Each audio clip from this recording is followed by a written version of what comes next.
সবাইকে আমন্ত্রণ জানাচ্ছি এনটিভি নিয়মিত আয়োজন মার্কেটও আছে। আমি হাসিব হাসান আপনাদের সাথে আছি। দর্শক, আমাদের সাথে স্টুডিওতে উপস্থিত আছেন আজিজুল ইসলাম মাখন, যিনি বিজনেস এডিটর ৭১ টেলিভিশন। আজিজ ভাই, স্বাগত জানাচ্ছি। আমাদের সাথে আরও আছেন মোহাম্মদ আহসানুল্লাহ, এমডি এবং সিইও, গ্রামীণ ক্যাপিটাল লিমিটেড। আহসান ভাই, স্বাগত জানাচ্ছি। দর্শক, আপনারা আমাদের সাথে যোগ দিতে পারেন স্ক্রিনে দেখানো নাম্বারে ফোন করে। ক্যাপিটাল মার্কেট নিয়ে কোনো প্রশ্ন থাকলে সেটা করতে পারেন, কিংবা বিজনেসের যে কোনো সেক্টর নিয়ে কথা বলতে পারেন। কারণ আজিজ ভাই আছেন, আহসানুল্লাহ ভাই দীর্ঘদিন ধরে এই অর্থনীতি নিয়ে কাজ করছেন, বিশেষ করে ক্যাপিটাল মার্কেট এবং মানি মার্কেটের সাথে সম্পৃক্ত আছেন। আহসানুল্লাহ ভাই, যেটি বলছিলাম, ক্যাপিটাল মার্কেটে আপনার সম্পৃক্ততা সবচেয়ে বেশি এবং আপনি অনেক বছর ধরে এই সেক্টরের সাথে আছেন। অনেক দিন পর আপনার এই সরকারের সাথে ক্যাপিটাল মার্কেটও ভালোর দিকে যাচ্ছে। নতুন সরকার, নতুন অর্থমন্ত্রী এবং নতুন করে ক্যাপিটাল মার্কেট একটা পজিটিভ আমরা দেখছি। কিন্তু একটি বিষয় একটু জানার চেষ্টা করছি, যে সেটা হচ্ছে আমরা কোনো একটি সেক্টর আজকে যেরকম পরবর্তী দিন একটা কারেকশন, একদিন পর পর। গতকালকে আমরা দেখেছি ইন্স্যুরেন্স সেক্টর ভালো, তার আগের দিন দেখেছি ব্যাংক ভালো, তার আগের দিন দেখেছি লিজিং ভালো। মানে একদিন পর পর এই যে কারেকশন হয়, এই বিনিয়োগকারী এই কারেকশনে তো তার শেয়ারগুলো বিক্রি করে দেয়, কারণ এটি বুঝতে পারে না যে এটি কন্টিনিউ করবে কিনা। আপনার কি মনে হয় এইগুলো কেন হচ্ছে, এবং এখানে ফান্ডের অভাব নাকি আস্থার অভাব? ধন্যবাদ আপনার প্রশ্নের জন্য। দীর্ঘ অনেক দিন পর সত্যিকার অর্থে ক্যাপিটাল মার্কেটের প্রত্যাশিত দিকে মার্কেট আগাচ্ছে, যেটা আপনি একটু আগে বললেন। আমরা নতুন সরকার, নতুন অর্থমন্ত্রী মহোদয় এবং আমাদের প্রত্যাশার জায়গাটায় আস্তে আস্তে মার্কেট আগাচ্ছে। এখন বিষয়টা হলো, আমরা যদি জাস্ট একটা মাস যদি ব্যাকে যাই, অর্থাৎ ডিসেম্বরে আমাদের অ্যাভারেজ ট্রেড ভলিউম ছিল প্রায় 480 কোটি টাকার মতো ডিসেম্বরে জাস্ট। আর এই মাসে আমাদের এখন পর্যন্ত, গতকাল পর্যন্ত যেটা হলো সেটা হলো প্রায় 980 কোটি টাকা। তার মানে ডাবলের চেয়ে তো বেশি, মানে এক মাসের ব্যবধানে। অর্থাৎ এটার দ্বারা একটা জিনিস আমাদের যে আস্থার সংকট যেটা বললেন আগে ছিল, কিন্তু আমি মনে করি প্রায় দিনে এখন কিন্তু 1000 কোটি বা তার কাছাকাছি ওই লেভেলে ট্রেড ভলিউমটা বিরাজ করতেছে। সেক্টরাল যে মুভমেন্টের যে কথাটা বললেন, সেটা নর্মালি সেক্টরাল মুভমেন্ট আমরা ইতিপূর্বে যেটা দেখেছি, হয়তো কোনো সেক্টরে একটানা 4 দিন 5 দিন বা এক সপ্তাহ মুভমেন্টে আসে, তারপরে আবার সেক্টরাল চেঞ্জ আসে। কিন্তু ইদানিং যেটা লক্ষ্য করা যাচ্ছে সেটা হলো একদিন অথবা ম্যাক্সিমাম 2 দিন একটা আইটেমের মুভমেন্ট হচ্ছে, পরবর্তীতে এটা চেঞ্জ। দেখেন, আজকে যদি ব্যাংকের দেখেন, 30টা ব্যাংকের মধ্যে মানে 27টির দাম বেড়েছে। গতকালকে আমরা উল্টো চিত্র দেখেছিলাম, প্রায় সবগুলো ব্যাংকের দাম কমেছিল। কিন্তু এখন আমি যেটা বলি, এখানে আস্থার সংকট বলতে কোনো এখনকার অবস্থানে নাই। কারণ সবার মধ্যে এই ম্যাক্সিমাম বলতে পারি, ম্যাক্সিমামের মধ্যে এই আস্থাটা এসেছে 2019 অ্যাজ ওয়েল অ্যাজ 2020 মার্কেট ভালো থাকবে। হ্যাঁ, এখন প্রশ্ন হতে পারে কি কারণে আপনি আস্থায় ফিরেছে? আপনি বলছেন 2019 2020 ভালো হবে, ভালো থাকতে পারে। আমি যেটা বলতেছি সেটা কারণের মধ্যে অনেকগুলো কারণ আছে আমাদের ইতিপূর্বে। একটা যেটা হলো, আমাদের সামনে আপাতত কোনো রাজনৈতিক অস্থিরতা বিরাজ করার কোনো সম্ভাবনা নাই, এটা একটা পজিটিভ কারণ। নাম্বার 2 হলো, ইতিপূর্বে আমাদের যেই পরিবর্তনগুলো আসছে, আমরা যদি বলি ঢাকা স্টক এক্সচেঞ্জের স্ট্র্যাটেজিক পার্টনারে ইনভেস্টমেন্টটা চলে আসছে, তাদের এখন ইনভেস্টমেন্টটা বেড়ে যাবে। এবং আমরা গত 3-4 মাসে যদি এমআইএসটা নিয়ে আমাদের ফরেন ইনভেস্টমেন্ট, সেটাও বেড়েছে। তার মানে এটাও কিন্তু আস্থার জায়গাটা ফিরে পাওয়ার জন্য এটা একটা সিমটম। যদিও আমাদের ক্যাপিটাল মার্কেটে টোটাল মার্কেট ক্যাপে তাদের পজিশনটা উল্লেখযোগ্য না, বাট তারা যখন একটা ইনভেস্টমেন্টে আসে, দীর্ঘ তারা R&D রিচার্জ করি তারা আসে, এখন যখন মনে করে যে মার্কেটে বিনিয়োগ করার মতো, তো সেটাও একটা সিমটম। পাশাপাশি যদি আমি বলি, রেগুলেটরের যে পলিসি, যে সাপোর্টগুলো ইতিপূর্বে আমাদের যে ফ্রেমওয়ার্কটা করা হয়েছে পলিসি রিলেটেড, সেগুলোই কিন্তু মার্কেটের জন্য পজিটিভ দিক নির্দেশনা আসবে। আরেকটা হলো আমাদের ক্লিয়ারিং অ্যান্ড সেটেলমেন্ট, যে কোম্পানিটা যে সামনে আপকামিং, আমরা বাই জুনের মধ্যে হয়তো আশা করতেছি চলে আসবে সেটা। তারপরে আপনি কয়েকদিন আগে দেখেছেন যে কাউন্টার পার্টি যে কোম্পানিটা যেটার কথা বললাম, সেটা যদি চলে আসে, তার মানে এখন ট্রেডে যে T+2-তে যে টাইমটা নিচ্ছে, হয়তো আমরা আশা করতেছি এই টাইম ফ্রেমটাও কমে আসবে। তো সব মিলিয়ে আমরা ধারণা করতেছি বা আমাদের প্রত্যাশা যে মার্কেটটা সামনের দিকে ভালো যাবে। হ্যাঁ এখন হতে পারে স্টকের যে মুভমেন্ট হয়তো এটার স্ট্র্যাটেজি মেবি চেঞ্জ হতে পারে, বাট এখানে শঙ্কিত হওয়ার বা আতঙ্কিত হওয়ার কোনো কিছু নেই। জি, আসবো আপনার কাছে। আজিজ ভাই, যে কথাটি হাসানুল্লাহ ভাই বলছেন ক্যাপিটাল মার্কেট নিয়ে, স্বাভাবিক 8 বছর খারাপ, এত খারাপ মানে এই গত এক যুগে পৃথিবীতে কোনো দেশে টানা 8 বছর খারাপ ছিল কিনা সেটি প্রশ্ন। কিন্তু অন্যান্য সেক্টর, ব্যাংকিং খাতের যে অবস্থা সেটি নিয়ে অনেক কথা হয়েছে, সবচেয়ে বেশি কথা হয়েছে গত 10 বছরের মধ্যে হয় ব্যাংকিং সেক্টর নিয়ে। কিন্তু অন্যান্য সেক্টরগুলোর কি অবস্থা? আমরা দেখছি যে জ্বালানি তেলের দাম বেড়ে যাচ্ছে, আবার আমাদের দেশের যে তার প্রভাব একটা পড়বে আমাদের এখানে, আবার ইন্টারন্যাশনাল মার্কেটে মানে ফুড প্রাইস কিছুটা বাড়ছে, আমাদের এখানে লোকাল রাইস প্রাইস বেড়ে যাচ্ছে। আপনার কি মনে হয় মানুষের আয়ও বাড়ছে, কিন্তু নিয়ার ফিউচারে মানুষের ক্রয় ক্ষমতা যতটুকু বাড়ছে তার চেয়ে বিক্রি মানে দামটার চাপটা বেশি হবে কিনা সার্বিক বিবেচনায়? আচ্ছা, একটু আমি শেয়ার বাজার থেকে প্রথমে আসি। যে যেটা বলছিলেন ভাই যে প্রায় ডাবল হয়ে গেছে উইদিন 15 ডেজ, মানে ট্রেড প্রায় 480। সেটা এখানে একটু বলে রাখি যে আমাদের এখন মার্কেট ক্যাপিটাল হচ্ছে 4,30,000 কোটি টাকারও বেশি। সেগুলো পৃথিবীর অন্যান্য দেশে 2% 3% মার্কেট ক্যাপের টার্নওভার হয়, সেখানে আমাদের সেটা যদি ধরি 3% হলে আমাদের 12-13 হাজার কোটি টাকা টার্নওভার হওয়ার কথা। 12-1300 কোটি সেটা তো অসম্ভব কম, কিন্তু 12-13 হাজার। বাংলাদেশ আসলে কেন কম সেটার অনেক আসলে বিস্তারিত কারণ আছে। বাংলাদেশের সবকিছু আসলে আমাদের দেশটা এমন যে এখানে আসলে কেন জানি একে একে 2 হয় না, একে একে হয়তো 1.5 হবে, না তো একে একে 2.5 হবে। এটা হচ্ছে আমাদের ব্যাড কালচার সব বিজনেসেই।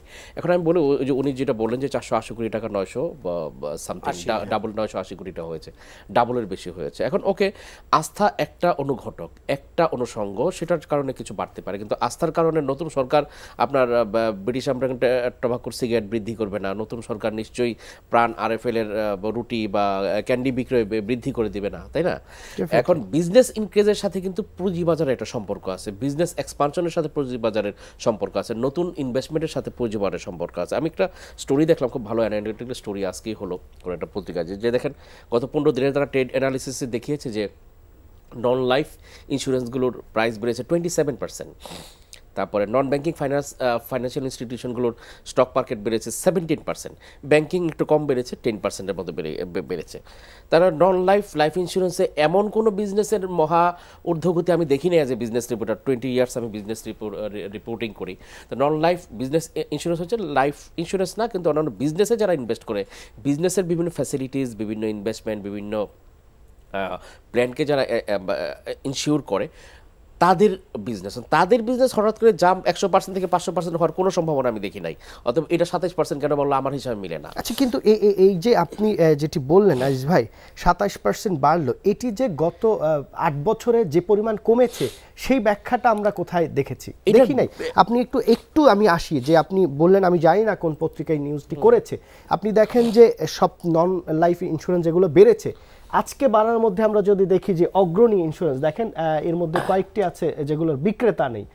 আমরা অগ্রণী দেখলাম ওপরে, আর নিচে যদি দেখি আপনার সোনার বাংলা ইন্স্যুরেন্স দেখেন, একটি ইন্স্যুরেন্স আমরা এটার ভেতর একটু ঢুকি, এটার পি কত আপনার মানে আমরা নিশ্চয়ই 17% বা কত পার্সেন্ট বেড়েছিল?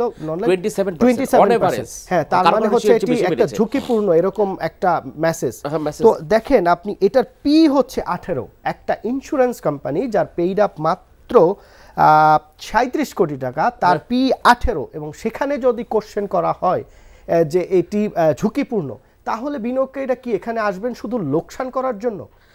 আমার কাছে সেটাই, যে ওই যে ইকোনমিস্ট একবার যেটা লিখেছিল যে Bangladesh stock market is a place of slaughtering the innocence, মানে নিরীহ মানুষকে জবাই করার জায়গা। এই যে দেখেন অলরেডি আমরা গত সপ্তাহে আলোচনা করেছিলাম যে আমাদের কয়েকজন সাংবাদিক ভাই ছিলেন, সেখানে এই প্রশ্নটাই ছিল যে বাজার কয়েকদিন বাড়লেই দেখবেন যে একটা নেগেটিভ নিউজ শুরু হয়ে যায়।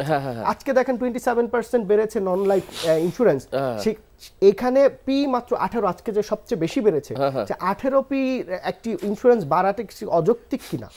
হয়তো পিটার সেখানে কারেকশন হচ্ছে, কিন্তু আমরা আসলে একটা ফোন নিয়ে আসবে। দর্শক, আপনার নাম বলে প্রশ্ন করুন। আসসালামু আলাইকুম হাসিব ভাই, আমি খুলনা থেকে নিরঞ্জন দাস বলছি। ওয়ালাইকুম আসসালাম, জি বলুন ভাই। আমি একটু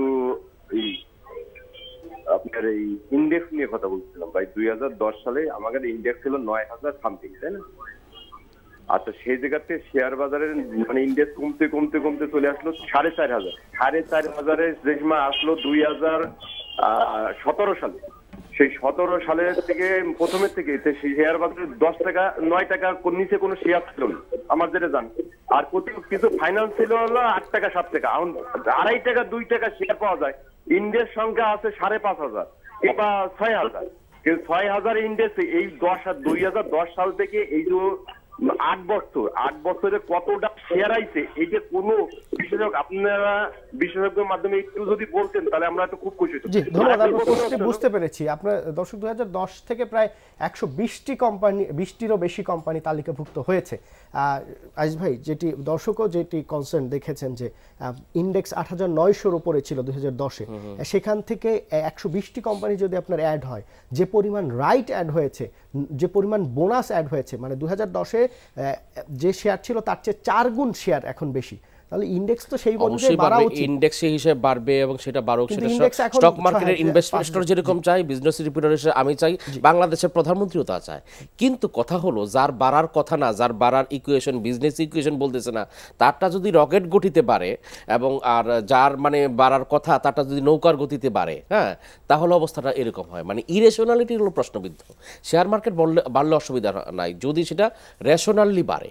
এখন রেশনালি বাংলাদেশে অনেক নতুন বিজনেস আসতেছে, আপনার চিন্তা যে নতুন ইনফ্রাস্ট্রাকচারের বিজনেস আসতেছে, অ্যাসিজেটগুলোতে প্রচুর ইনভেস্টমেন্ট হচ্ছে। কালকে বিকেলে আপনার 400 মিলিয়ন ডলার ইনভেস্টমেন্টের আসছে। 400 মানে হিউজ ইনভেস্টমেন্ট। 3,400 কোটি টাকা কারা করছে? আদানি উইলমার, ইন্ডিয়ার one of the largest infrastructure company. তারপরে হচ্ছে আপনার উইলমার হচ্ছে সিঙ্গাপুর বেস, ওয়ার্ল্ডে যে আমাদের রূপচাঁদা যে তেল খান আপনারা, তারপর অন্যান্য পুরো এশিয়া জুড়ে তাদের ফুড বিজনেস। তারা বাংলাদেশে 3,400 কোটি টাকা বিনিয়োগ করার জন্য 11টা প্রোডাক্ট তৈরি করবে, বাংলাদেশে বিক্রি করবে এবং বাংলাদেশ থেকে ইন্ডিয়াতে এক্সপোর্ট করবে। এত বড় ইনভেস্টমেন্ট। এখন যদি ওই রূপচাঁদার ইনভেস্টমেন্ট বাংলাদেশে নাই, এখন ফুড সেক্টরগুলো যদি বাংলাদেশের মানুষের আকর্ষণ হয়, তাহলে ইরেশনালিটি না। এখন কথা হলো নন লাইফ ইন্স্যুরেন্স, যেখানে বিজনেসের তত কোনো গতি নাই, বা আপনি যদি on average real statistics data করেন, তাহলে গত বছর থেকে এই বছর মানে 2017 থেকে 2018 10%-এর উপরে বিজনেস ইনক্রিজ করে নাই। 2018 থেকে 2019-ও এই নন লাইফ ইন্স্যুরেন্স সেক্টরে অন্তত 10-15%-এর উপরে বিজনেস ইনক্রিজ করার কোনো কারণ নাই, কোনো সম্ভাবনা নাই। তাহলে 10% বিজনেস ইনক্রিজ করলে আপনার সেই ডিভিডেন্ড কত আসতে পারে? তো সেই ডিভিডেন্ডটা আপনার সমানে সবাই ফ্লো করছে। কারণ তারা সবাই যে ছুটছে, কেন? আরেকজন ছুটছে, এই জন্য আমি ছুটছি। কেউ দাবিত করছে, কেউ হয়তো এই ফাঁকে ইনভেস্ট করে। আপনার এটা আমার চেয়ে আপনি বেশি জানেন মার্কেটের এইসব খেলা। তারপরে আবার এই স্লটারিং অফ ইনোসেন্ট হবে, সেই ঘর ভাঙবে, মানুষ আত্মহত্যা করবে, এই চক্র। এইটা তো কোনো কাম্য না। অবশ্যই স্টক মার্কেট বাড়বে, রেশনালি বাড়তে হবে, রিপোর্টগুলো ঠিক আছে কিনা সেটা দেখতে হবে। এখন এই যে সবসময় মনিটরিং করতে হয় না। আপনার একজন অসুস্থ রোগী যখন অসুস্থ হয়ে যায় বা খুব বেশি সুস্থ তার দিকে লক্ষ্য হয়ে যায়, তখন কিন্তু মনিটরিং দরকার হয়। এই মনিটরিংটা আমি জানি না, ইউ নো দ্যাট, যে আমাদের বিএসসি, সরকার, অর্থ মন্ত্রণালয় সবাই করছে কি না আমি জানি না। স্টক আপাতত বাড়লে সরকারের জন্য ভালো, স্টক বাড়তেছে, এটা একটা কনফিডেন্স। আবার যখন ধসে যাবে তখন কিন্তু সবচেয়ে বেশি বাইট খেতে হবে গভর্নমেন্টকে। এখন গভর্নমেন্টের যে রেগুলেটরি বডিগুলো তারা কাজ করছে এখানে, এখনই অর্থ মন্ত্রণালয়ের সেই তাদেরকে পুশিং দেওয়া দরকার। Are you in track, are you working, are you active? না হলে তো 3 মাস পরে যদি আবার ধসে পড়ে, ওই যে যারা হঠাৎ করে ঘোলা পানিতে করে মনে করেন টাকা কামিয়ে বেড়ে যাবে, তখন সেই বাইটটাতে গভর্নমেন্টকে নিতে হবে। সমানে নিউজ হবে, সমানে মানুষের পলিটিক্যাল বাইটিং হবে, যেটা আমরা আগে দেখেছি। এটা যাতে না হয়। এখন স্টক মার্কেটের রেশনাল ইনক্রিজ হোক সারা দুনিয়াতে। ওই যে আপনি একটা কথা বলছিলেন, খুব ভালো কথা, যে 8 বছর ধরে একটা দেশে স্টক মার্কেট কমছে। পৃথিবীর বেশিরভাগ দেশেই স্টক মার্কেট তখন বন্ধ হয়ে যেত, সাময়িকভাবে বন্ধ হয়ে গেল। নেপালে অনেকদিন বন্ধ থেকেছে, আফ্রিকার অনেক দেশে বন্ধ থেকেছে। এরকম উল্টাপাল্টা খেলার পরে বন্ধ রেখেছে গভর্নমেন্ট, পরে আবার চালু করেছে। 8 বছর নেমেছে, আবার চালুও থেকে। চীনের মতো দেশে সরকার পদক্ষেপ নিয়ে সাথে সাথে তাদের সেন্ট্রাল ব্যাংক অ্যাকশন নিয়ে মার্কেট ঠিক করে, অ্যাকশন নিয়ে মার্কেট ঠিক করেছে। অ্যাকশন আপনি টাইমলি নেবেন না, যখন রোগী মারা যাবে তখন আপনি যদি ওষুধপত্র এবং স্ট্রেচার নিয়ে আসেন তাহলে তো কোনো লাভ নাই। অতএব এই সময়গুলোতে স্ট্রিক্ট মনিটরিং দরকার এবং র্যাশনালিটি শেখানো। আমরা যে শিক্ষার কথা বলি যে পুঁজিবাজার সম্পর্কে শিক্ষা, জ্ঞানদান প্রয়োজন, জ্ঞানদানের এইটাই সময় যে ভাই এই যে নন লাইফের কেন 27% বাড়বে, আমার হিসাব দাও। তুমি হিসাবটা পেয়েছো, বিএসসিসি তুমি কি হিসাব পেয়েছো, ডিএসসি তুমি কি হিসাব পেয়েছো? আপনার কথার সাথে বেশিরভাগ লোকই একমত, কিন্তু অন্য একটা বিষয় আছে। যখন কোশ্চেন করে যে এই যে নন লাইফ বেড়েছে আর নন ব্যাংকিং কিংবা ব্যাংকিং কিংবা পাওয়ার কি কারণে এত কমলো? দেশের বিজনেসের এমন কি ফল করেছে? তাদের গ্রোথ হচ্ছে 20% কিন্তু তাদের প্রাইস কারেকশন হচ্ছে 40%। সেই কোশ্চেনটা কেউ করে না। দেখেন, হ্যাঁ, ব্যাংকের কারেকশনটা সুযোগ আছে। একটা ফোন নিয়ে আপনার প্রশ্নটা উত্তর নিব। দর্শক কে আছেন, আপনার নাম বলে প্রশ্ন করুন। জি, কেউ আছেন আমাদের সাথে? হ্যালো, আসসালামু আলাইকুম, আমি উত্তরা থেকে বলছিলাম। জি বলুন। জি ভাই, আমি একটু জানতে চাচ্ছিলাম যে ব্যাংকিং সেক্টরের যে প্রাইসটা, এই মুহূর্তে প্রাইসটাই কি যৌক্তিক, নাকি আমরা যে সিটি ব্যাংক তারপর ইস্টার্ন ব্যাংক এগুলো 50-এর উপরে কিনেছি আমাদের কেনা প্রাইস, তাহলে সেই প্রাইসটা যৌক্তিক? আমি অতিথিদের কাছে এই জিনিসটা জানতে চাচ্ছিলাম, আর আমি একটু অলিম্পিক নিয়ে জানতে চাচ্ছিলাম, অলিম্পিক স্কয়ার ফার্মা। আপনি অলিম্পিক স্কয়ার ফার্মা, জিপি, ব্যাটবিসি এগুলো নিয়ে জানতে পারছেন? এগুলো সবারই একই কথা, এগুলো ভালো শেয়ার ধরে রাখেন, কিন্তু আপনি কোন প্রাইসে কিনেছেন এবং মার্কেট প্রাইস কি, মার্কেট বিহেভিয়ার কি, এটা আপনি জানেন যে ফরেনার এখানে আছে, বেশিরভাগ ফরেন ইনভেস্টমেন্ট আছে এবং লোকাল বড় বড় ইনস্টিটিউটের এখানে ইনভেস্টমেন্ট আছে। তারা কেউ যদি সেল করে দেয় তখন দেখা যায় শেয়ারটা ফল করে, কারণ ওইটি সাধারণ বিনিয়োগকারী নিতে পারে না, এটা হিউজ অ্যামাউন্ট। এই ক্ষেত্রে আপনি এগুলোর এই আচরণে এই খোঁজ খবরগুলো না রেখে আপনি আসলে বুঝতে পারবেন না যে এটি প্রাইস কারেকশন হবে না বাড়বে। আর ব্যাংকিং সেক্টর নিয়ে একটু যদি বলেন যে যৌক্তিক প্রাইস কোনটি সেটি আসলে নির্ধারণ করার ক্ষমতা কেউ রাখে কিনা, সেটি একটু যদি বলেন। আমি আসলে আপনার কাছে আসব। আসলে যৌক্তিক প্রাইস বলতে আমরা ক্যাপিটাল মার্কেটে যে শব্দটা সব সময় সবাই ব্যবহার করে যে প্রাইস আর্নিং রেশিও, এটা একটা প্যারামিটার আর কি। প্রাইস আর্নিং রেশিও, প্রাইজের সাথে কোম্পানির আর্নিং এর একটা রিলেশনশিপ এখানে। তো থাম রুল যেটা বলা হচ্ছে, যেমন আমরা ইতিপূর্বেও দেখেছি Bangladesh securities and exchange commission থেকে মার্জিন লোন দেওয়ার ক্ষেত্রে বলা ছিল যে 40 পর্যন্ত যদি থাকে প্রাইস আর্নিং রেশিও তাহলে তারা মার্জিন লোনের ফ্যাসিলিটি পাবে, অ্যাবাভ 40 হলে সেগুলো মার্জিন লোন ফ্যাসিলিটি পাবে না। তার মানে এটাও এক ধরনের ইন্ডিকেশন যে প্রাইস আর্নিং রেশিওটা কোন লেভেল পর্যন্ত গেলে আমার ইনভেস্টমেন্ট বা আমি ওই শেয়ারে আমার কেনা উচিত, এটা একটা এক ধরনের ইন্ডিকেশন। বাট এটার বিপরীতও আছে, যে সমস্ত গ্রোথ শেয়ার দেখা যাচ্ছে প্রাইস আর্নিং রেশিও কোনোটা 60 কোনোটা 100 পর্যন্ত, সেই সমস্ত শেয়ারও যদি ফিউচার প্রসপেক্ট থাকে, ফিউচার গ্রোথ হওয়ার সম্ভাবনা আছে, প্রাইস আর্নিং রেশিওটা based on first track record, অর্থাৎ অতীতের আর্নিংসটার সাথে বর্তমান প্রাইজের রিলেশনশিপটা দিয়ে প্রাইস আর্নিং রেশিওটা করা হয়। কিন্তু যে সমস্ত কোম্পানির ফিউচার প্রসপেক্ট থাকে সেই সমস্ত কোম্পানি দেখা যাচ্ছে যে প্রাইস আর্নিং রেশিও ইচ্ছে বেশি হলেও শেয়ার কেনাবেচা হচ্ছে, বাট মার্জিন লোন পাচ্ছে না। এখন প্রশ্ন হলো যে শেয়ারটা ফর এক্সাম্পল উনি বললেন ব্যাংক 40 টাকা না 50 টাকা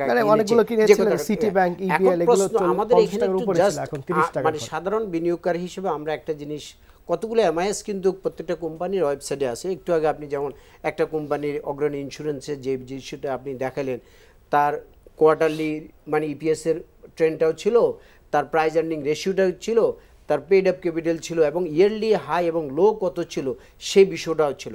এখন আমরা যখন এন্ট্রি দিতে যাব, অর্থাৎ আমরা একটা শেয়ারে যখন বিনিয়োগ করতে যাব, আমাদের উচিত দেখা যে লাস্ট 1 ইয়ার মধ্যে হাই কত ছিল, লো কত ছিল, আর আমি যখন শেয়ারটা কিনতেছি তখন সেটার প্রাইস কত, এটা একটা দেখার উচিত আমি মনে করি। এক নাম্বার 2 হলো তার ইপিএসের যে ট্র্যাক, কারো ফার্স্ট কোয়ার্টার হতে পারে, কারো সেকেন্ড কোয়ার্টার হতে, কোনো কোম্পানি থার্ড কোয়ার্টার হতে পারে, ইপিএসের ট্র্যাক রেকর্ডটাও একটু দেখা উচিত। তাহলে তখন উনি ওই দিকে যদি দেখি ওইখানে বিনিয়োগ করে, প্লাস তাদের ডিভিডেন্ড ট্র্যাক রেকর্ড, তাহলে আমার কাছে মনে হলো এই বিষয়গুলো যদি বিবেচনায় রাখে তাহলে ক্ষতিগ্রস্ত হওয়ার সম্ভাবনা কম থাকবে। হ্যাঁ, আমাদের মার্কেট টোটালি আমরা বুঝি একটা আনসার্টেনটি থাকবে, আছে, যেটা আমরা লাস্ট 8 ইয়ার্স পর্যন্ত আমরা লক্ষ্য করেছি মার্কেট আপ টু দ্য লেভেলে যায় নাই, যেটা এটার খেসারত কম বেশি সবাইকে দিতে হয়েছে। এই জন্য আমাদের হ্যাঁ, তারপরে হয়তো বলতে পারেন যে যে সমস্ত শেয়ার জাঙ্ক শেয়ার অথবা যার পি নেগেটিভ সে সমস্ত শেয়ারও মার্কেটে টপ 20-র মধ্যে থাকে, ট্রেড হচ্ছে, এটা থাকবে, এটা মার্কেটের ধরন। আমাদের মার্কেট যখন থেকে শুরু হয়েছে সব সময় কম বেশি কিছু শেয়ার থাকবে। একটি আজকে যদি আমরা দেখি, আজকে দেখেন টার্নওভারের দিক থেকে 1 নম্বরে আছে প্রিমিয়ার ব্যাংক, যেটির হচ্ছে 2,68,00,000 শেয়ার টার্নওভার হয়েছে। আমি একটু দেখেন, এটির হাইয়েস্ট ছিল 52 উইকস হাইয়েস্ট ছিল 15 টাকা 50 পয়সা, আজকে কিন্তু 16 টাকার উপরে 16 টাকার উপরে এবং ভলিউম দেখেন 2,68,00,000 মানে গত এক বছরের সবচেয়ে বেশি দামে শেয়ারটি আছে এবং ভলিউম গতকাল কয়েকদিন আমরা দেখেছি 1 কোটির উপরে, আজকে 2,68,00,000 হয়ে গেছে, হয়তো 4 কোটি শেয়ার টার্নওভার হতে পারে আজকে এইভাবে যদি যায়। তো এখানে এসে কেউ যদি বিনিয়োগ করে সে তো মানে 1 বছরের হাইয়েস্ট প্রাইসে আছে, এটিপি দেখে কি বিবেচনা হবে কিনা? খুব সুন্দর প্রশ্ন করেছেন।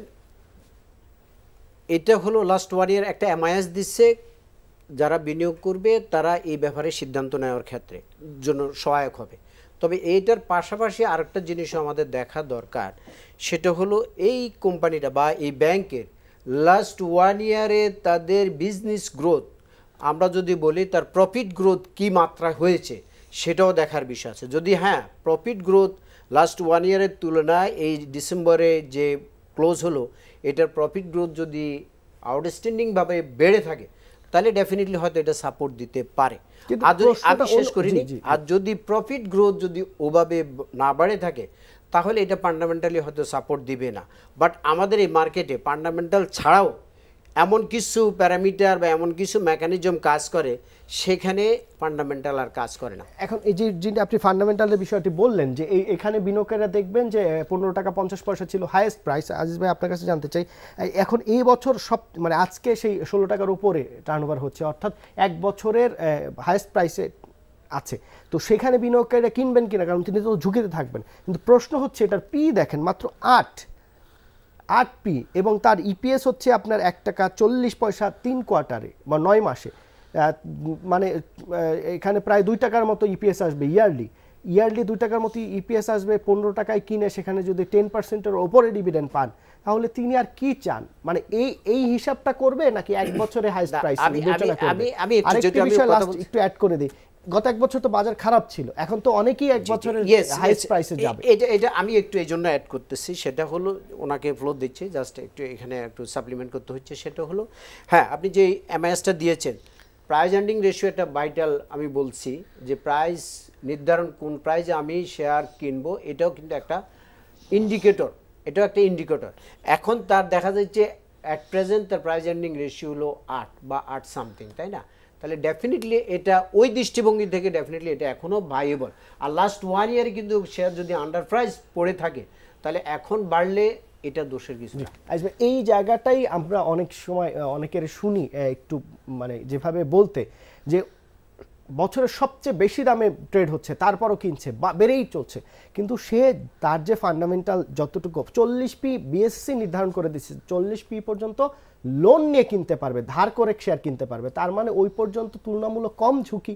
তো সেখানে 8, 10, 15, 20p যদি কোনো শেয়ার হয় যেটি অস্বাভাবিক কমেছিল, সেটি একটু মার্কেট বাড়ছে, সেটি হয়তো বেশি পরিমাণে বেড়ে একটা লেভেলে আছে, সেখানে কিন্তু ওই ভেতরকার খবরগুলো বা বিষয়গুলো আমরা না বিশ্লেষণ করে আমরা বলে ফেলি যে 27% বেড়েছে গত 15 দিনে, কিন্তু গত 15 মাসে যে 90% কমেছে সেই হিসাবটা তো আমরা দেই না। এটি কি যৌক্তিক কিনা, এটি কি অন্যায় কিনা বিনিয়োগকারীদের সাথে? যেটা কমেছে সেটা তো অবশ্যই কারেকশন হবে এবং কারেকশনটা আসলে ধীর গতিতে হওয়াটাই বেটার এবং সাস্টেনেবল বেটার। আমি চাইলেই যে হবে তা না, আমি অনেক আদর্শ কিছু চাইতে পারি কিন্তু মার্কেট তো আদর্শিকভাবে আচরণ করবে না, market profit is different thing. এখন এই যে প্রিমিয়ার ব্যাংক দেখেন যে এই বছরের 2 বা 3 তারিখে যে ব্যাংকিং প্রফিট ডিসক্লোজারটা হয়েছিল, মানে বিভিন্ন ব্যাংক কী ধরনের প্রফিট করেছে, ওখানে আমার কাছে মনে হয় না সকল আমি যেটা রিজিক করবো 1, 2, 3 বা প্রফিটে বা তার যে প্রফিটের সাইজ সেটাও একদম টপ ব্যাংকিংগুলোর মধ্যে না, প্রফিট করেছে টপ ব্যাংকিংগুলোর মধ্যে নাই।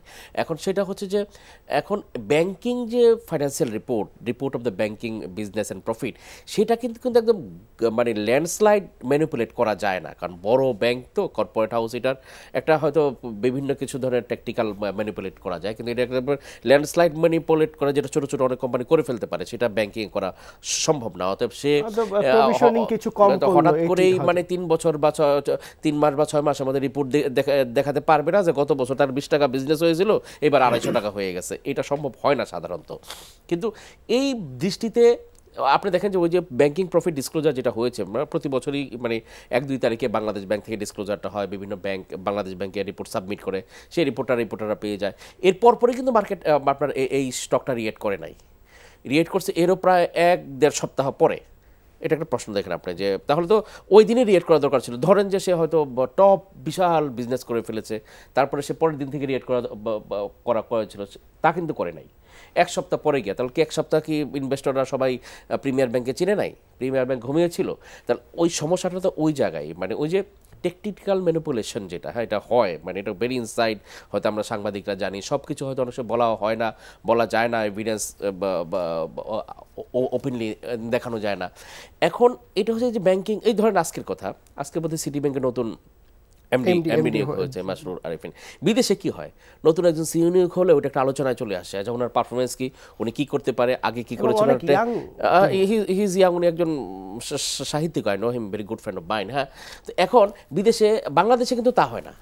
বাংলাদেশে আপনি দেখেছেন যে কোনো ব্যাংকের যখন এমডি সিইও চেঞ্জ হয়েছে, ওনাকে নিয়ে আলোচনার ভিত্তিতে এক ধরনের প্রাইস আপ ডাউন হয়েছে, হয় আমি দেখি না, খুব কম। বিষয়টা হচ্ছে বাংলাদেশের কোনো এমডি এখন তিনি কি সাহিত্য শাসিত কিনা, মানে তিনি ইন্ডিপেন্ডেন্ট কিনা, এটা তো একটা বড় কোশ্চেন। মানে তিনি যদি ইন্ডিপেন্ডেন্ট না হন তাহলে তিনি মানে পাওয়ারটা কি উনি রিয়েলি ওনার হাত কি বাঁধা নাকি ওনার হাত খোলা? মানে সিটি ব্যাংকের ওনার কার আমরা জানি, সবাই জানে, তারা ওইটা কিছুটা পারবে অবশ্যই, মানে তারা চাইলে তিনি কি করতে পারেন, এবং তাকে বানিয়েছেন কারা, তারাই বানিয়েছেন। আমরা তিনি যখন এএমডি, তিনি যখন ডিএমডি, তখন থেকে আমরা জানি তিনি এমডি হবেন। কিভাবে জানি? কেন তিনি ওই এদের গুড বুকে ছিলেন না। আমার কথা হলো কোনটা, যে এখন এই নতুন এমডির পারফরমেন্স অ্যানালাইসিস করা, ব্যাকগ্রাউন্ড অ্যানালাইসিস করা, উনি কি করতে পারে, উনি কি ফিলোসফি নিয়ে আসতে পারে, কোন বিজনেসে উনি পোস্ট করতে পারে, ওই বিজনেসে বাড়তে পারে। অবশ্যই পারেন, এই যে এগুলো অবশ্যই অ্যানালাইসিস করা দরকার। তিনি অনেক ভালো, মানে সবার ক্ষেত্রে, আমি একটা ইন্ডিভিজুয়াল কেস বলছি না, এর কথা বলছি। কিন্তু তিনি যে নতুন যে প্রোডাক্ট নিয়ে আসবেন, সেখানে ধরেন সব কিছু ভালো পারফরমেন্স করলো ব্যাংক, তার প্রফিট যোগ হবে 50 crore, মানে নেট প্রফিট আরো অ্যাড হবে 50 crore। কিন্তু কোনো এক ডিরেক্টর তিনি লোন নিয়ে সেটি ডিফল্টার হবেন, সেখানে টাকা চলে যাবে 300 কোটি টাকা। তার পক্ষে কি সম্ভব? না, সেটা রিয়েল, মানে very bitter truth of Bangladesh. Phone নিয়ে আপনার কাছে আসবো। দর্শক, আপনার নাম বলে প্রশ্ন করুন। হ্যালো, আসসালামু আলাইকুম। ওয়ালাইকুম আসসালাম। আমি খুলনা থেকে বলছি। জি বলুন।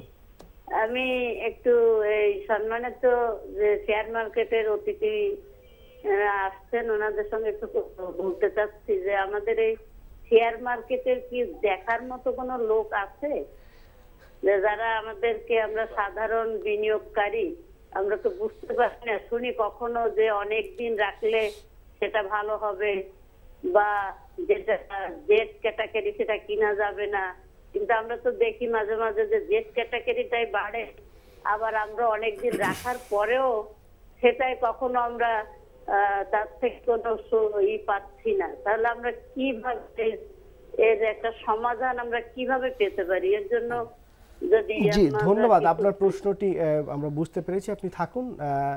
হাসানুল্লাহ ভাই যদি উত্তর দেন, এখানে যে প্রশ্নটি ঘুরে ফিরে আসছে, যৌক্তিক আচরণ। এখন বাজারে যেখানে ফান্ড নেই, 300-400 কোটি টাকা টার্নওভার হয়, বা 1000 কোটি টাকা, যেখানে হওয়ার কথা 10,000 কোটি টাকা, সেখানে হচ্ছে 1000 কোটি টাকা, সেক্ষেত্রে যৌক্তিক আচরণ আসলে করবে কিনা। এখন ধরেন 2600 কোটি টাকার ব্যাংক, যার পেইড আপ হচ্ছে 2600 কোটি টাকা, সেই ব্যাংকটির 30% বাড়ানো সম্ভব কিনা। সেটি তো 3% বাড়াইলে ইনস্টিটিউট সেল দিয়ে দেয়। ধরেন 2 কোটি শেয়ার তিনি সেল দিয়ে দেন, ওই 2 কোটি শেয়ার বাজারে নেয়ার মতো ক্ষমতা বাজারে নেই, যে কারণে আমরা বড় পেইড আপগুলো বাড়তে দেখি না, এবং ভালো ফান্ডামেন্টাল স্ট্রং হওয়ার পরও সেগুলো বাড়তে দেখি না, লো পেইড আপ বাড়ে। এটি অযৌক্তিক কিনা? কারণ বাজারে যেহেতু ফান্ড নেই, এগুলোই তো বাড়বে। পৃথিবীর কোন দেশে লো পেইড আপ বাড়ে না যখন এরকম বাজার খারাপ থাকে? না, আপনি অনেকটা উত্তর দিয়েছেন, তারপরে আমি ওই আমাদের সম্মানিত ইনভেস্টর ওনার প্রশ্নের উত্তর আমি একটু অ্যাড করি। সেটা হলো, উনি কিছু শেয়ার হয়তো কিনেছেন, বলতেছে কোন শেয়ারটা কতদিন রাখলে আমার জন্য ভালো হবে, বা আদৌ বিক্রি করবো কি না, এরকম একটা বিষয়টা। তবে ওনাকে এবং যারা এই অনুষ্ঠানটা দেখতেছেন সবাইকে আমার একই ধরনের মানে পরামর্শ বলেন বা ওপিনিয়ন যেটাই বলি থাকবে, সেটা হলো প্রত্যেকেই কিন্তু যে কোনো একটা ব্রোকারেজ হাউস অথবা মার্চেন্ট ব্যাংকের সাথে তারা অ্যাকাউন্টগুলো মেনটেন করে। আমি মনে করি brokerage house, concern brokerage house অথবা মার্চেন্ট ব্যাংক, তাদের সাথে তারা যে শেয়ারগুলো কিনবে সেখান থেকে ওপিনিয়নটা শেয়ার করতে পারে, একটা ওয়ে আছে। নাম্বার 2 হলো, আমি বলতেছি যে প্রত্যেকটা কোম্পানির কিন্তু তাদের ডিএসসির ওয়েবসাইটে কোম্পানির বেসিক যে ফান্ডামেন্টালগুলো, যেটা একটা শেয়ার সম্বন্ধে আমরা সম্যক ধারণা নিতে পারি, সে তথ্যগুলো আছে সেগুলো দেখবেন। তাহলে এই দুইটা বিষয় প্লাস টাইম টু টাইম এই যে পত্রপত্রিকা এবং বিভিন্ন কিছু যদি একটু খেয়াল রাখেন, তাহলে আমার মনে হয় এই একেবারেই তারা অন্ধকারে থাকবে এই কথা বলা যাবে না। তারা মোটামুটি একটু সচেতনভাবে বিনিয়োগ করলে তারা উপকৃত হবে। আরেকটা যেটা আপনি বললেন যে সব শেয়ার যৌক্তিক প্রাইজে, আসলে যৌক্তিক প্রাইজ আমাদের এই মার্কেটের সৃষ্টি লগ্ন থেকে আমরা দেখেছি, হয়তো কোনো সময় বেশি কোনো সময় কম, কখনো যৌক্তিক প্রাইজে বিহেভ করে না। এর মধ্য থেকেই কিন্তু আমাদের চলতে হবে। যেমন আমি মাঝে মাঝে বলি থাকি, জমিনে ধান আছে, ধান গাছের সাথে কিন্তু আগাছাও আছে। এখন দেখা যায় যে আগাছা ধান গাছের চাইতে অনেক সময় খুব তরতাজা দেখা যায়, কিন্তু ইন দ্য লং রানে হয়তো আগাছা থাকে না, ধানে থাকে। সেটাও আমাদের মাথায় রাখতে হবে। শর্ট টার্ম দেখে শুনে হয়তো হ্যাঁ আমরা জেড ক্যাটাগরি অথবা স্মল ক্যাপ এগুলোর মাধ্যমে মুভমেন্ট থাকতে পারে, ইনভেস্টমেন্টের একটা অংশ, আমি এটা বলে থাকি। কিন্তু একটা অংশ তাদের লং টার্ম বা ফান্ডামেন্টাল বেস যদি থাকে, তাহলে তারা মোটামুটি একটা ব্যালেন্স হয়তো বিনিয়োগ করতে পারে। আজিজ ভাই একটু ইন্ডেক্সটা একটু দেখেন, আমরা আসবে একটা ফোন নিয়ে আসছি। দর্শক আপনার নাম বলে প্রশ্ন করুন। আসসালামু আলাইকুম, আমার নাম জুবায়ের। আমি জানতে চাচ্ছিলাম যে এই যে লাইফ ইন্স্যুরেন্সের যে ফান্ডটা, যে প্রিমিয়াম ফান্ডটা, যে লাইফ ইন্স্যুরেন্সের প্রিমিয়াম ফান্ড অনেক বেশি, সেটা মানে অনেক পড়ে আছে। যেগুলি একদমই প্রিমিয়াম ফান্ড ছোট, সেগুলি অনেক, যেমন ফারেস্টের প্রিমিয়াম ফান্ড এত, ফারেস্টটা যেখানে পড়ে আছে রূপালী, তারপর হচ্ছে প্রাইম ইসলামী, এগুলি অনেক উপরে। এখন আসলে প্রিমিয়াম ফান্ডটা কি ভালো মানে নাকি খারাপ, এই জিনিসটা মানে জানতে চাচ্ছি। দর্শক আপনি যেহেতু ফান্ড লাইফ ফান্ড নিয়ে আলোচনা করছেন, তার মানে আপনি অনেক কিছুর খবর রাখেন। যদি অনেক কিছুর খবর রাখেন তাহলে এই খবরগুলো কেন রাখেন না, যে এগুলো কে বাড়াচ্ছে, কেন বাড়াচ্ছে? এই মার্কেটে যৌক্তিক যে কথাটা উঠেছে, যৌক্তিক প্রাইস, যৌক্তিক আচরণও কিন্তু আমরা দেখি না। অমুক ভাই এটি কিনেছেন, অমুক প্রতিষ্ঠান এটি কিনেছেন, লঙ্কা বাংলা কিনেছে, আইডিএলসি কিনেছে, কিংবা অমুক প্রতিষ্ঠান কিনেছে, এ কারণেই বাড়ছে। এবং সেখানে আপনি নিশ্চয়ই জানেন যে রূপালী লাইফ এগুলো অমুক ভাইরা কিনেছেন, এ কারণে বাড়ছে। এখন অমুক ভাই যে কিনতে পারবেন না, সেখানে কোথাও কিন্তু লেখা নেই। এখানে বিএসসিসিরও কিছু করার নেই যে একটি অমুক ভাই কিনতে পারবেন না, তিনি কিনেছেন, বেড়েছে। কিন্তু আপনার সব যে ফান্ড ইন্স্যুরেন্সগুলো একসাথে বাড়বে, সেই বাজারের সক্ষমতা তো নেই। আপনি দেখেন আজকে প্রিমিয়ার ব্যাংক বেড়েছে, অন্য ব্যাংকগুলোর অবস্থা এরকম বাড়েনি, কারণ অন্য ব্যাংক সব একসাথে ব্যাংক বাড়ার মতো বাজার এখন মার্কেটে সে ডেপথ নেই। একটু ইন্ডেক্সটা দেখতে বলছিলাম আজিজ ভাই, খুব ইন্টারেস্টিং। হ্যাঁ, আমি 13 তারিখের পর থেকে দেখেন বাজার কিন্তু একই জায়গা আছে এবং বাজার এখান থেকে বাড়তে পারছে না। অর্থাৎ বিক্রির একটি ভালো প্রেসার আছে, ভালো প্রেসার। এই যে আপনি দেখেন যে এই 24 তারিখ, গত মাসের 24 তারিখে সেটা ছিল 5300-র মতো, তারপরে সেটা আপনার এই তারপরে আপনার 13 তারিখের মধ্যে সময় প্রায় 5900-র কাছাকাছি চলে গেছে। মানে 10%-এর উপর ইনক্রিজ হয়েছে, মানে 24 থেকে আপনার 6 দিন আর 19 দিনে একটা দেশের মানে এভারেজ স্টক ইন্ডেক্স 10 বা 12% ইনক্রিজ হয়েছে। It's a huge thing. মানে টোটাল ইকোনমির কথাই আপনি বলেন, একটা ইকোনমি বাড়ে কত পার্সেন্ট? 7% এবার বাড়বে আমরা বলেছি। গত 7-8 বছরে কত পার্সেন্ট আমাদের ইকোনমি বেড়েছে? মানে গত 8 বছর আমাদের অনেবারে ছিল 6 থেকে 7, 6.5 বলা যায়, 6.5 টোটাল কাউন্ট করলে অ্যাড করলে কত কিউমুলেটিভ কত? আমি কিউমুলেটিভ বললে এটা 7 বলতে পারেন, নিয়ারলি 7, 6.5 থেকে 7, 6.5। আপনার 11তে 7 বেড়েছে, 12তে তো 7 বেড়েছে। হ্যাঁ, মানে আশেপাশে 6.5। আপনি তাহলে আপনার টোটাল ধরলে কত, মানে 7-8-56? না, এটা অন এভারেজ ধরতে হবে। এটা আপনার ওই কিউমুলেটিভ বলাটা আবার ঠিক হবে না, এটা অন এভারেজ ধরতে হবে। যেটা আচ্ছা, প্রতি বছর 7% ধরে 7 বেড়েছে। তাহলে 2010-এ 8900 ইন্ডেক্স ছিল, সেখান থেকে প্রতি বছর 7% করে অ্যাড করেন, কত হয়? আচ্ছা, ওই ইন্ডেক্সটাকে আপনি সেইভাবে করতে চাচ্ছেন, কিন্তু কথা হলো কিন্তু আপনার বাজার যেখানে হওয়ার কথা 20,000 ইন্ডেক্স, সেখানে আছে 5000 ইন্ডেক্স, 5000 থেকে 10% বেড়েছে। এখন আমরা প্রশ্ন করছি কেন বাড়ছে? একটা কথা, 2010 সাল থেকে আপনি হিসাব করছেন, 10 সাল থেকে 7% বেড়েছে। যেই অনুঘটকগুলো, যেই কোম্পানিগুলো, যেই সেক্টরগুলো ইকোনমিকে বাড়িয়েছে, তারা কি স্টক মার্কেটে আছে? আনতে পেরেছি আমরা? যেগুলো আছে সেগুলো দিয়েই তো 2010 হয়েছে। এখানে তো খণ্ডিত, এখন গভর্নমেন্ট ফেল করেছে। এখানে আপনার আগের সরকার আমি বলি, তারপরে আগের অর্থ মন্ত্রণালয়ের দায়িত্ব আছে, তারপরে বিভিন্ন স্টক মার্কেট রেগুলেটর, যারা স্টক মার্কেট মুভার্স এন্ড শেকার্স, তারা ফেল করেছে ইকোনমির টোটালটাকে স্টক মার্কেটে নিয়ে আসে। বাংলাদেশের শেয়ার বাজারে 20,000 ইন্ডেক্স অস্বাভাবিক কিছু না। বাংলাদেশের অফিসিয়াল ইকোনমি 24 লক্ষ কোটি টাকা, আর যদি আমরা সেটাকে আনঅফিসিয়াল ইকোনমি বলি, ইটালির ইকোনমিও 70% মাফিয়াদের নিয়ন্ত্রণে। আমরা যদি 30%ও বলি যে আমাদের মাফিয়া বলবো না, সেটা আনরেজিস্টার্ড, তাহলে তো আমাদের ইকোনমি 30 লক্ষ কোটি টাকা হয়ে গেছে। তো 30 লক্ষ কোটি টাকার ইকোনমিতে আপনার এই 20,000 স্টক ইন্ডেক্স, এটা কোনো বড় কিছু না। কিন্তু সেটা রেশনালি কিনা, মানে যারা রাইট গ্রোথের তারা আসছে কিনা, যারা রাইট আসার তারা আসছে কিনা আসছে না। ওই যে কালচারটা একটু আগে আপনার একজন দর্শক প্রশ্ন করছেন যে ইন্ডিভিজুয়াল শেয়ারের অ্যাডভাইস উনি চাচ্ছেন, ওই এটা কিনবো কিনা, ওইটা বিক্রি করবো কিনা, ওইটা ধরে রাখবো কিনা। কিন্তু ইন্ডিভিজুয়াল স্টকের ব্যাপারে কনসালটেন্সি কিন্তু পাবলিকলি আপনিও দিতে পারেন না, বাংলাদেশ দিতে পারবে না, রেগুলেটর দিতে পারবে না, আইনত দণ্ডনীয়। অন এভারেজ ইন্ডেক্স রেগুলেটর বা অন্যান্যদের যে অ্যাক্টিভিটি, তারা কি করবে, তারা সিগন্যাল দিবে, কাউকে রেওয়ার্ড দিবে, কাউকে পানিশমেন্ট দিবে, ওইটা দেখে অন্যরা ফলো করবে, ও তাহলে আমাদের ওই দিকে যাওয়া দরকার। কিন্তু আমরা কালচারটাকে এমন করে দিয়েছি যে সেক্টরাল অ্যানালিসিস হচ্ছে না, বিজনেস অ্যানালিসিস হচ্ছে না, ভাই কোনটা বিক্রি করবো, কোনটা কিনবো, কোনটা লাভ হবে, এটা দোষটা কিন্তু ইনভেস্টরদের না, এই কালচারটা আমরা সবাই দায়ী, সবাই এই কালচারটাকে তৈরি করছে। এখন এই কালচারটাকে চেঞ্জ না করা পর্যন্ত আপনার এই স্বপ্নের 20,000 ভাই হবে না। সরি, হওয়া উচিত, আমিও বিশ্বাস করি, আমি সাপোর্ট করি আপনার সেই স্বপ্নকে। কিন্তু স্বপ্ন যদি দুঃস্বপ্নে পরিণত হয়, যে মানে ভুলভাবে ইন্ডেক্স শেয়ার করে আবার চলে গেল, আবার সেই স্লটারিং অফ ইনোসেন্ট, আবার সুইসাইড, আবার সংসার ভাঙা। এই যে দেখেন এখন 5,867 ইন্ডেক্স আছে এখন, দিস ইজ নট এই ইন্ডেক্সটা এবং টার্নওভার আমরা এই যে 500 কোটি টাকা হলো, আজকে 900 কোটি টাকার মতো টার্নওভার হবে, বা 800 সামথিং। এটা আপনি এখানে যে কিছু পলিসি সাপোর্ট দেন, দেখেন আপনি এক মাসের মধ্যে এটা 4-5 কোটি টাকা, 900 কোটি টাকা কত ভাই? বাংলাদেশের যে export industry, apparel export industry, তার প্রতিদিনকার এক্সপোর্টই 900 কোটি টাকা, প্রতিদিনের এক্সপোর্ট। এই ইকোনমি অনেক বড়, ইকোনমি ছোট না। এখন সেই ইন্ডাস্ট্রি কি আছে আপনার স্টক মার্কেটে? কয়টা ইন্ডাস্ট্রি আছে বলেন? এখন এই পলিসি সাপোর্ট যদি না আসে, এইখানে এই 1,000 কোটি টাকা টার্নওভার হয়ে আবার তো নিচের দিকে যাবে। এবং ইন্ডেক্সটা যখন পলিসি দরকার নাই বা কাজে লাগবে না, যখন মারা যাবে, তখন আমরা স্ট্রেচার নিয়ে আসবো, হয়তো যখন কারো ব্যক্তি স্বার্থের দরকার হবে, ব্যক্তি স্বার্থ বা গ্রুপ, আজকাল গ্রুপ খুব শক্তিশালী হয়ে উঠছে, তারা হবে। এখন সরকার আসলে এক ধরনের নৈর্ব্যক্তিক প্রতিষ্ঠান ভাবা হয়, যদি ব্যক্তিরা চালায় নৈর্ব্যক্তিক। এখন এই যে স্বার্থের দাবিটা সরকার কখন শুনবে, কখন শুনবে না, কখন অ্যাক্টিভ হবে, সেটার দায়ী আসলে কিন্তু মন্ত্রিসভার, মন্ত্রীদের, অর্থমন্ত্রী বলেন, শিল্পমন্ত্রী বলেন, বাণিজ্য মন্ত্রী, যেটা মেইন আপনি অনেক দিন ধরে এই সেক্টর মানে বিজনেস নিয়ে কাজ করেন, আপনি অনেক ভেতরকার খবর মানুষকে জানিয়েছেন। আপনি যেটি বলছেন অর্থ মন্ত্রণালয়ের দায় এখানে আছে, সবাই বলছে, কারণ মানে এই ক্যাপিটাল মার্কেট বা মানি মার্কেটের দেখভাল করবে অর্থ মন্ত্রণালয়।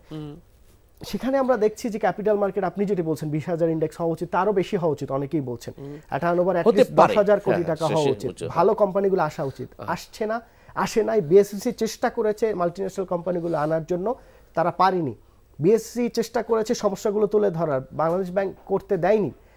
তারপরও আমরা দেখেছি বিএসসি সেই অর্থমন্ত্রীকে যাওয়ার আগে তিনি সংবর্ধনা দিয়েছে, এবং এখানে সংবর্ধনা দিয়ে তারা বোঝাতে চেয়েছেন বিনিয়োগকারীদের, অনেকেই বলছেন যে অর্থমন্ত্রী যথেষ্ট, প্রাক্তন অর্থমন্ত্রী যথেষ্ট ইতিবাচক ছিলেন ক্যাপিটাল মার্কেট নিয়ে, তিনি অনেক ভালো কাজ করেছেন। এই ম্যাচটা যখন একদম সুপার রেগুলেটরের কাছ থেকে বিনিয়োগকারীরা পায়, তখন বিনিয়োগকারীরা কি মনে করবেন যে এই ইন্ডেক্স ভালোর দিকে যাবে নাকি নিচে? এখন শুনেন, এই প্রশ্নটা উত্তরটা নিব, আপনি একটু ফোন নিয়ে নিব আপনি। দর্শক আপনার নাম বলে প্রশ্ন করুন। হ্যালো, জি আতুল্লাহ সাহেব বললেন যে বিদেশি বিনিয়োগ প্রতি মাসে বাড়তেছে, এই কথাটা কি সঠিক? আমরা তো দেখতেছি প্রতি মাসে বিদেশি বিনিয়োগ কমতেছে শেয়ার মার্কেটে, এক নম্বর। আর দুই নম্বর হলো যে ফার্মাসিউটিক্যাল খাত সম্বন্ধে আপনারা কোনো আলোচনা করেন না, মার্কেটও কোনো মুভমেন্ট নাই, এটা কারণটা কি? ইন্টারেস্টিং। দর্শক আপনি থাকুন আমাদের সাথে, আরেকটা ফোন আছে। দর্শক আপনার নাম বলে প্রশ্ন করুন। হ্যালো, আসসালামু আলাইকুম। ওয়ালাইকুম আসসালাম, জি বলুন। হ্যাঁ, মোস্তফা বলছি ঝিনাইদহ থেকে। জি ভাই, আপনি প্রশ্নটি করুন। হ্যাঁ, প্রশ্ন হলো কি যে আমরা যে দেখা গেল ক্যাটাগরি এ কিনছি শেয়ার, সেই শেয়ারগুলো পরবর্তীতে দেখছি 1 বছর পরেই আবার চেঞ্জ হয়ে ওটা ক্যাটাগরি জেডে চলে যাচ্ছে, দেখা গেল তার গ্রোথ ওই বছরে কমে যাচ্ছে। এভাবে করলে কিভাবে হবে? জি, আপনি যেটা বলতে যাচ্ছেন অনেকগুলো আমি এখানে একটা কথা বলি যে প্রথমে দর্শক বললেন যে বিদেশি বিনিয়োগ কমতেছে না, এটা ঠিক না, বিদেশি বিনিয়োগ বাড়তেছে। এখন বিদেশি বিনিয়োগ বিভিন্ন সময় বাড়ে। আপনার ওই ক্যাপিটাল মার্কেটে বিনিয়োগ আমি নিজেই দেখেছি গত 15 দিনে আমি ইন্টারন্যাশনাল বিভিন্ন সার্চ করে যেটা দেখছি যে বাংলাদেশে অফশোর ইনভেস্টমেন্ট করার জন্য যে বিদেশি কিছু ফান্ড থাকে বিভিন্ন দেশে, শুধু বাংলাদেশে না, বাংলাদেশমুখী বা সাউথ এশিয়া রিজনমুখী যে অফশোর ফান্ডগুলো যে ইনভেস্টমেন্ট থাকে এগুলো অনেকগুলি শেষ হয়ে গেছে, আর পাওয়া যাচ্ছে না। গত সপ্তাহে একটা গ্লোবাল ইন্ডেক্স সেটা করেছিল আপনার ফাইন্যান্সিয়াল টাইমস ওয়াল স্ট্রিট জার্নালের একটা অঙ্গ সংস্থা, এরকম মার্চেন্ট ব্যাংক, তারা যেই করে দিয়েছে ওয়ার্ল্ডের টপ 4 ইনভেস্টমেন্ট আকর্ষণে বাংলাদেশ চলে আসছে স্টক মার্কেটের দিক দিয়ে। সেটা হচ্ছে নাম্বার 1-এ কেন যেন চলে গেছে ইজিপ্ট, মিশর, তারপরে কেনিয়া ও নাইজেরিয়া আছে, বাংলাদেশ নাম্বার 4-এ চলে আসছে। হ্যাঁ, তাহলে নিশ্চয়ই যে অফশোর ইনভেস্টররা বিদেশিরা তো আর ইন্ডিভিজুয়াল করে না যে প্রাণে ইনভেস্ট করবো নাকি রানারে করবো, তা করে না। তারা হচ্ছে যে একটা ফান্ডে করে, ফান্ডে করে, ওই ফান্ডটার যখন ওই ফান্ডটা কোথায় ইনভেস্ট করবে তারা শুনে যে এটা কোথায় ইনভেস্ট করবো, এটা বাংলাদেশে করবো বা এটা মায়ানমারে করবো বা এটা বিজনেসে করবো, তখন বাংলাদেশ নিয়ে আগ্রহটা প্রচণ্ড বেড়ে গেছে বলেই বাংলাদেশ অনেক নিচে থেকে 4 নম্বরে চলে আসছে, অতএব বাড়বে। এখন বিদেশিরা কিন্তু আবার আমাদের চেয়ে বেশি হিসাবি, আমাদের ইনভেস্টর, আমাদের সাংবাদিক, আমাদের সরকার, আমাদের সবকিছু সবার চেয়ে বেশি। রিসেন্টলি আমি একটা বলতে চাই যে আপনি সরকারের প্রসঙ্গে আসছেন, খুব রাইট পয়েন্টে আপনি আছেন। দেখেন, এটা খুব আসার কথা যে একজন অর্থমন্ত্রী আসছেন আমাদের নতুন, তিনি কিন্তু হিসাববিদ এবং উনি নিরীক্ষক, এটা খুব ভালো। নিরীক্ষকরা কিন্তু কোম্পানির ইনসাইড ভালো আর খারাপ কোথায় কি হয় সেটা আমাদের চেয়ে অন্য সবার চেয়ে অনেক বেশি জানেন, কারণ তাদের কাছে যে কোনোভাবে ভুল হোক শুদ্ধ হোক তাদের কাছে সার্ভিস নিয়ে তারপর আপনার রিপোর্টগুলো আপনার স্টক মার্কেটে দিতে হয়, নিরীক্ষণ দিতে সবাই দিতে হয়। অতএব আমি আশা করব যে এই অর্থমন্ত্রী অ্যাক্টিভ সিএ, উনি ইনঅ্যাক্টিভ সিএ না যে পড়ে শোনা করে, অ্যাক্টিভ সিএ, নিজেও অনেক কোম্পানি ওনার ছিলেন, এখনও আছেন। অতএব উনি জানেন যে কোথায় হেলথ ভালো এবং কাদেরকে নিয়ে আসতে হবে উনি জানেন, এবং ওনার কাছে যেহেতু ওনার স্কিল আছে, আপনার কমার্শিয়াল স্কিল বা ইকোনমিক স্কিল আছে অ্যানালিসিস করার, পলিটিক্যাল পাওয়ার এখন আছে। হ্যাঁ, প্রধানমন্ত্রী পছন্দ করেন বলেই ওনাকে কিন্তু অর্থ মন্ত্রণালয়ের দায়িত্ব দিয়েছেন। এখন এই যে শক্তিগুলো উনি পেয়েছেন, এই যে সক্ষমতা উনি পেয়েছেন, এই সক্ষমতার সঠিক ব্যবহার করে অবশ্যই বাংলাদেশের অর্থনীতির প্রতি ওনার দায় উনি শোধ করবেন আমার কাছে মনে হয়। এই প্রত্যাশা আমি করবো। আর আগের যে অর্থমন্ত্রী আমি কথা বলি ইতিবাচক অনেক সময় নেতিবাচক হয়ে যায়। মধ্যরাতে আপনি দরজা খোলা রেখে যদি বলেন যে আমি খুব উদার লোক, তাহলে তো সেখানে চোর ঢুকবে, মানুষ ঢুকবে না।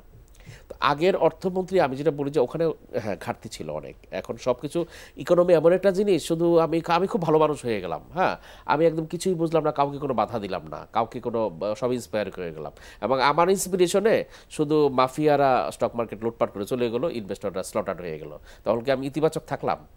অ্যাকশন নিলাম না, আমি কোনো অ্যাকশন দিলাম না, আমি পানিশমেন্টও দিলাম না, রেওয়ার্ডে দিলাম না, তাহলে কি আমি ইতিবাচক থাকলাম? সেই ইতিবাচক যাতে এই অর্থমন্ত্রী না হন, আমি স্বনির্বন্ধভাবে অনুরোধ করবো প্লিজ আপনি এরকম ইতিবাচক হয়েন না।